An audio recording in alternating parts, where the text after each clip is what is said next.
Hola habitantes de la Commonwealth, ¿cómo están? Mi nombre es Diego Expendable y les doy la bienvenida a mi canal. Hoy les preparé un video de noticias del mundo del espectáculo, así que espero que les guste. Bienvenidos a The Commonwealth.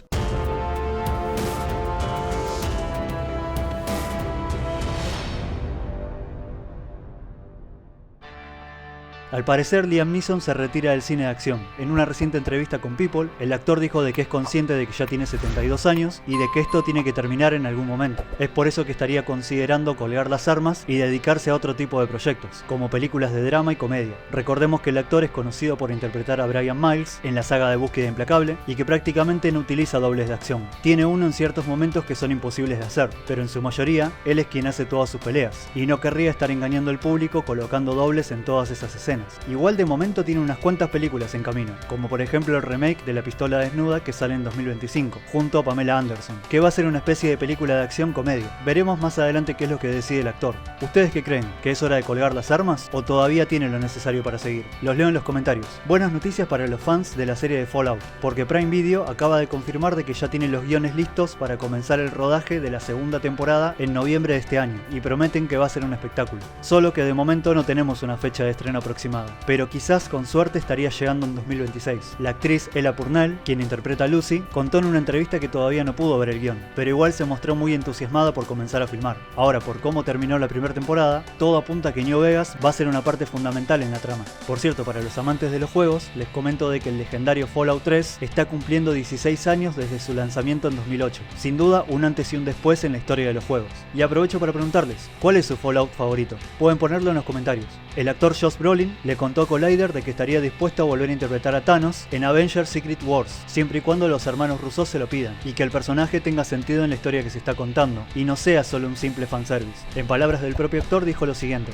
Thanos tiene que encajar si van a traerlo de vuelta, y agregó, haría cualquier cosa que los hermanos Russo me pidieran. Eso fue lo que dijo el actor Josh Brolin. Así que ahí lo tienen, las puertas están más que abiertas para que Thanos vuelva una vez más al MCU. La gran pregunta es, ¿esta variante de Thanos volverá como un villano o amigo de los protagonistas como vimos en What If? ¿Ustedes qué creen? Por otra parte, el que está realmente enojado es el actor Robert Downey Jr., ya que contó que se rehúsa a que Hollywood haga una réplica digital de él mediante el uso de inteligencia artificial, y que habrá consecuencias legales si lo hacen, incluso después de que fallezca. El actor que interpreta a Iron Man dijo esto: tengo la intención de demandar a todos los futuros ejecutivos solo por especulación. Incluso cuando muera, mi firma de abogados seguirá muy activa. Esas fueron sus palabras. En conclusión, al Tony no le cabe ninguna. Así que mi consejo es que si tenían ganas de hacer alguna edición o modificación con su cara, no lo hagan. La película de Joker 2 de Joaquín Phoenix y Lady Gaga ya se encuentra disponible en formato digital a menos de un mes de su estreno mundial en los cines, lo que nos demuestra el tremendo fracaso que terminó siendo esta secuela en forma de musical que nadie pidió. Si alguno de ustedes todavía no la vio, ármense de paciencia porque es un garronazo de película. En noticias buenas de DC, el movimiento release de Ayer Cut vuelve a resurgir nuevamente. El presidente de Warner Bros., Michael DeLuca, y la directora ejecutiva Pamela Adby se encuentran en conversaciones una vez más para que Warner lance de una vez por todas el corte de David Ayer, la verdadera Suicide Squad que filmó el director y que a último momento la cambiaron completamente para darle un tono más family friendly y eliminando casi por completo al personaje del Joker, a quien lo consideraba muy oscuro y violento, y era uno de los protagonistas principales, así que con eso se pueden hacer una idea de cuánto trastocaron la película. Bueno, 8 años después de su estreno, las cartas vuelven a estar sobre la mesa gracias a Pamela Adby y a Michael DeLuca, quienes luchan para que finalmente podamos verla en la plataforma de Max, por supuesto una vez que terminen los efectos especiales que faltan. ¿Qué les parece esta noticia? ¿Tienen ganas de ver el Ayer Cut o creen que ya pasó mucho tiempo y es hora de pasar de página? Yo me inclino por la primera opción. Igual, los leo en los comentarios.